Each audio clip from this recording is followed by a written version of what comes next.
Hörmətli dinləyicilər, dəyərli müəllimlər, əziz şagirdlər və gələcəyin işığı FM-in bu anı bizimlə bölüşən bütün izləyicilər. Bugün sizi xüsusi bir verilişdə salamlayırım. Mən Lənkəran rayonu Yuxarı Nüvədi Tam Orta Ümumi Təhsil Məktəbinin 7B sinif şagirdi və məktəb radiosunun aparıcısı Əlizadə Zeynəm. Efirdəyəm. Səsləndirəcəyim bu buraxılış həm informativ xarakter daşıyır, həm də milli yaddaşımızda dərin iz buraxmış bir hadisəni yenidən xatırlamağı qarşısına məqsəd qoyur. Bugünkü bu çıxışımızda sizinlə birlikdə 4 dekabr 2015-ci il tarixində Günəşli və neft daşları yataqlarında baş vermiş faciəni xatırlayacaq, həmin hadisənin səbəblərini, nəticələrini, insan talelərində yaratdığı sarsıntıları, eləcə də Azərbaycanın enerji sənayesinin təhlükəsizlik konsepsiyasında apardığı köklü dəyişiklikləri ən rəsmi və elmi yanaşma ilə diqqətinizə çatdıracağam. Bu faciə təkcə bir hadisə deyildi. Bu, Azərbaycan neft sənayesinin tarixində bir dönüş nöqtəsi idi. Qaza baş verən gün Xəzərin meteoroloji şəraitində kəskin dəyişiklik müşahidə olunurdu.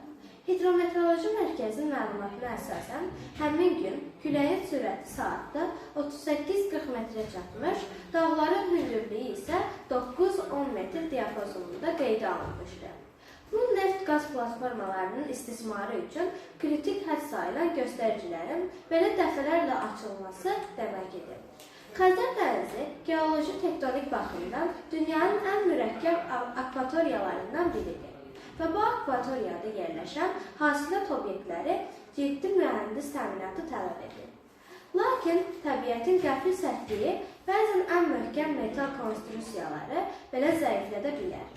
4 dekabr 2015-ci ildə Günəşli yatağının 10 saylı dərin dəniz özlüyündə baş vermiş fövqəladə hadisə məhz qeyri-adi hidrometeoroloji proseslərin təsiri ilə əlaqələndirilir.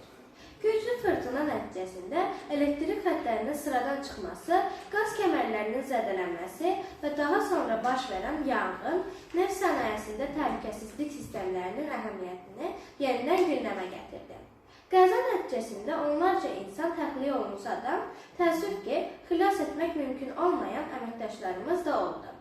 Onların hər biri Azərbaycan neftçilərinin fədakarlıq tarixində şərəfli yer tutur. Bilmək vacibdir ki, Günəşli yatağı Azərbaycanın enerji təhlükəsizliyində xüsusi yer tutur. Ən önəmlisi isə budur.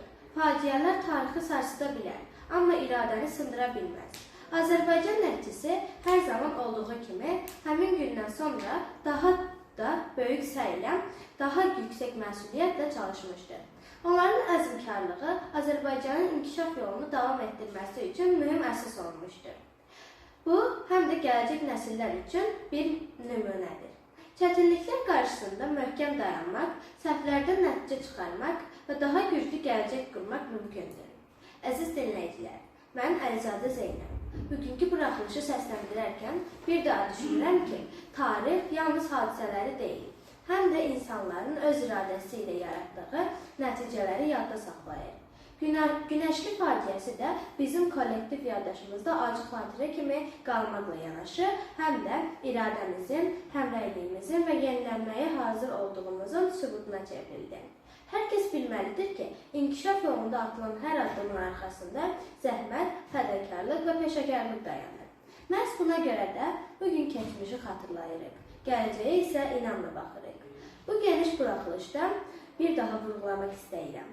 Mühəndislik, energetika və sənaye sahələrində təhlükəsizlik prinsiplərinə əməl etmək, risklərin düzgün qiymətləndirilməsi, beynəlxalq standartlara uyğun istehsalat mədəniyyətinin inkişafı müasir dünyanın tələbidir. Azərbaycanda da bu tələblər cavab vermək üçün ardıcıl addımlar atılır. Çünki məqsəd yalnız enerji hasil etmək deyil, həm də insan həyatını qorumaq, təhlükəsiz istehsalat mühiti yaratmaq və davamlı inkişafı təmin etməkdir. Hörmətli dinləyicilər, verilişimizi yekunlaşdırarkən bir daha bildirmək istəyirəm ki, xatırladığımız hər bir hadisə bizim məqsədlərimizi aparan yolda daha da möhkəmləndirir. Tarixi bilmək, nəticə çıxarmaq və gələcəyə doğru daha düzgün addımlar atmaq üçün vacibdir.